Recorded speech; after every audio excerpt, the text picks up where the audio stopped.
네, 안녕하십니까. 깡센사이드 강지훈입니다. 국내 증시 오늘 뭐 조정은 보인다? 뭐 미증시 하락에 비하면은 뭐 그렇게 크게 뭐 우려할 만큼의 하락이다 이런 거는 없는 그런 케이스인데, 약간 그 음성 좀 맞춰주시면 좋겠는데. 자, 그래서 계속해서 보게 되면은, 우선은 이제 지수를 보게 되면 코스닥이 1%대 정도 하락을 보인다 되고, 이제 코스피는 한 0.6%대 정도의 하락을 나타낸다 됩니다. 그래서 어떻게 보면 국내 증시가 목요일과 금요일 이틀 동안 상승을 하고 오늘 숨고르기를 잘한다 이렇게도 볼 수 있겠습니다. 우선은 이제 시장에서 이번 주 아무래도 연준회의가 있죠. 그러니까 연준회의를 앞둔 시장에서는 경계감이 있을 수밖에 없습니다.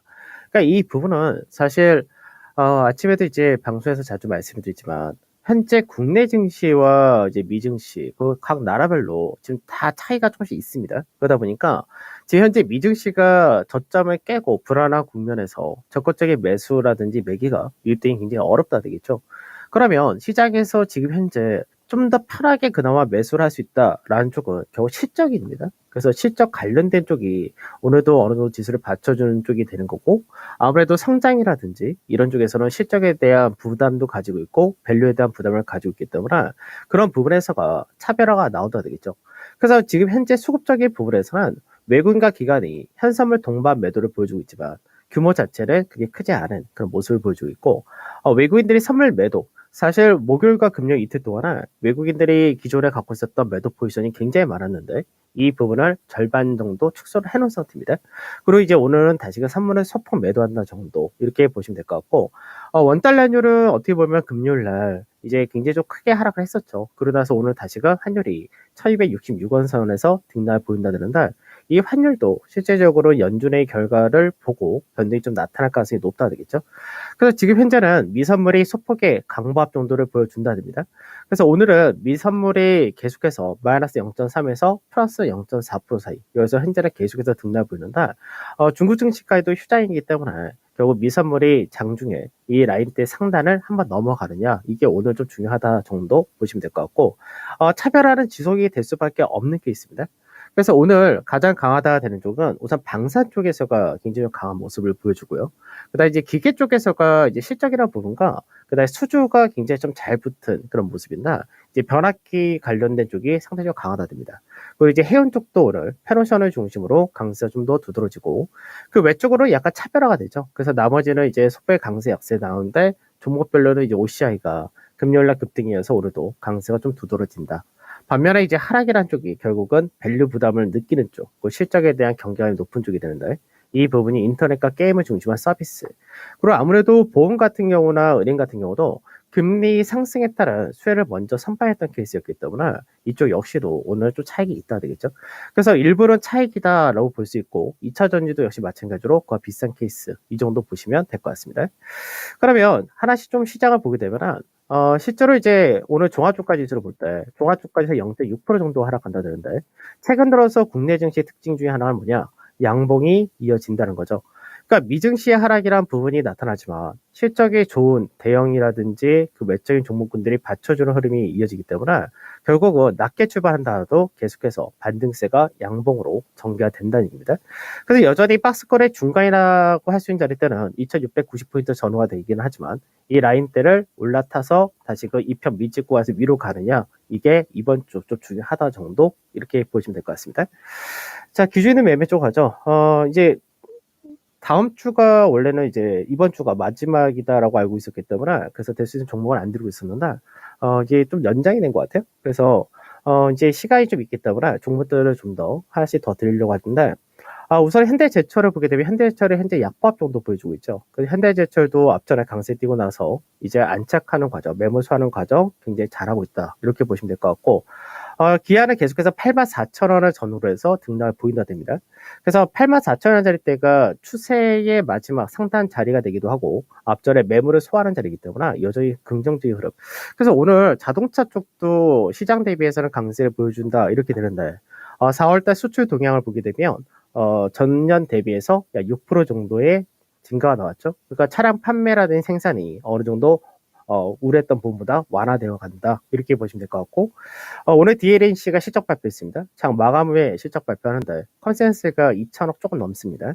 그래서 컨센서스를 부합을 하느냐 이 부분이 중요하다 정도. 근데 두산 바켓 같은 경우는 소폭 하락이 나온다 되죠. 그러니까 다른 건설 기계, 뭐 현대 건설 기계라든지 이런 좀 강세를 보여준다 되는다. 두산 바켓은 아무래도 미국에 대한 매출 비중이 높기 때문에 이제 미증시 영향을 좀 더 받는다 정도 이렇게 보시면 될 것 같고, 그다음 이제 현대백화점을 비롯한 내수 유통 이쪽에서도 현재는 대부분이 약세 나타난다 됩니다. 뭐 거래량 시 약보합 정도 큰 차이는 없고요. SK이노베이션은 지난주 이제 장중에 이제 손절가 20만 6천짜리 왔다 하면서 컷 처리를 했다라고 말씀드렸죠. 그다음 이제 HMN 같은 경우는 이제 현대글로비스 실적을 보면은 어느 정도 윤곽이 드러난다 되는데 현대글로비스가 실적 전망치보다 굉장히 높게 나왔습니다. 이 부분이 해운 업종에 대해서 운임이 이제 어느 정도 정점 찍고 내려오긴 했지만 환율이라는 효과가 있기 때문에 그 부분에서가 상당히 좀 강하게 나타날 기대치가 높아졌다. 그래서 오늘 이제 해운주들이 어느 정도 강세가 나온 부분도 그와 비슷하다고 생각하시면 될 것 같습니다. 자, 그다음에 신규로 봐야 될 종목군들이 어떤 것들이냐면 우선 조선주 내에서 최근 들어서 현대중공업이 여전히 강하다 되죠. 다음에 현대중공업이 단기 상승이 워낙 높았던 부분, 그런 부분이 있었고, 현대미포조선도 마찬가지 실적 발표 다 했습니다. 그래서 현대미포조선 같은 경우가 실적은 예상치를 하이했다 되죠. 다만 이제 조선 업황으로 놓고 볼 때, 이제 대부분의 대형 조선사 같은 경우는 4분기 정도로 이제 원래 3분기보다는 늦춰진 4분기 흑자 전환 전망이 되고 있는데, 현대미포조선이 그보다 좀 더 빠르게 흑자 전환을 할 수 있다는 부분 이렇게 보시면 될 것 같고, 그래서 82,000원에서 83,500원 사이 이 구간이 매수로서 접근이 가능하다. 그다음 현대위아는 앞전에 한번 목표가 달성을 하면서 다 매도했던 케이스였는데 자동차 판매가 개선된다는 부분은 현대위아에서의 부품도 양호하다 이렇게 되는 거고, 특히 이제 다음 주 되면은 러시아가 이제 어떤 쪽으로 방향을 잡을지 이제 휴전인지 확전인지 그 부분이 나올 텐데 그 부분에 따른 우려를 좀 많이 받았죠. 실적은 좋았는데도 불구하고. 그래서 오히려 현대 위아를 다시 한번 재지입한다라는 관점에서 64,700원에서 65,500원. 그다음에 금호석유는 전에도 한번 설명해드렸지만 시장 영향에서 빠졌다가 되긴 하지만 오늘 이제 롯데케미칼이라든지 이런 쪽도 강세를 띄우죠. 그러니까 순수화학 쪽이 시장에서 실적에 대한 우려를 굉장히 많이 받은 케이스였는데 어닝주가 나온다 하더라도 추가적인 하락은 없고 오히려 실적이 잘 나온 케이스에서는 굉장히 가파르게 올라간다 됩니다. 그래서 금호석유 같은 경우는 실적이 화학조 내에서는 이제 양호할 것이다 라고 전망하고 있는데 다시금 15만 1,500원에서 3,500원 진입을 한다고 보시면 될 것 같고, LS 같은 경우는 이제 최근 들어서 이제 자동차 충전소 관련된 자회사를 하나 만들었죠. 그래서 이제 전선이란 부분이 이제 신재생 관련해서도 들어갔지만 자동차 충전이라든지 건선 여러 가지 부분에 들어가기 때문에 실제 역시도 상당히 좋은 쪽이다 이렇게 전망이 됩니다. 그래서 57,700에서 57,200원 사이에서 진입을 한다 이렇게 보시면 될 것 같아요. 한번 차트를 보면서 설명을 해드리도록 하죠. 현대미포조선 먼저 보도록 하죠. 현대미포조선을 보게 되면 최근 들어서 주가가 조선주도 굉장히 가파르게 올라갔었다가 됩니다. 그러고 나서 지금 현재 지지를 받아준다라는 것이 앞전에 이제 저항을 먼저 받은 것이 91,000원. 이제 작년에 고가 라인 이렇게 되는 것이고, 현재는 이제 앞전에 박스권이라고 할 수 있던 상단 자리 이 라인대에서 돌파 지지를 받아준다 되겠죠. 그래서 전체적으로는 시장에서 계속해서 이렇게 움직이다가 현재 돌파 지지 받는 과정이기 때문에 이 구간대에서 매수 진입을 접근한다 이렇게 보시면 될 것 같고요. 그 다음에가 이제 현대위아죠.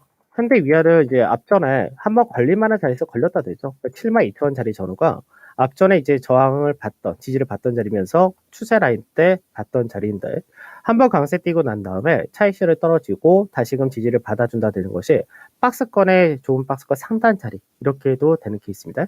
그래서 이 라인대에서 지지를 받아주는 흐름이기 때문에 다시 한번 추세를 돌파할 가능성이 높다고 보고 있는 건데 이 구간에서 매수해서 74,000원 전후에서 다시 한번 목표를 잡고 간다 이렇게 보시면 될 것 같고요. 그다음 이제 금호석유 같은 경우는 앞전에 한 번 또 설명해 드렸죠.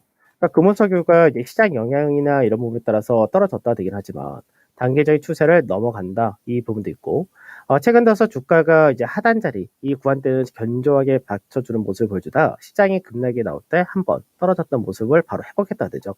그러면 이제 실제적으로는 이 구간대에서 지지를 받아주고 매수가 가능하다. 이렇게 되는 케이스이기 때문에 역시 매수로서 접근을 한다. 이렇게 보시면 될 것 같고.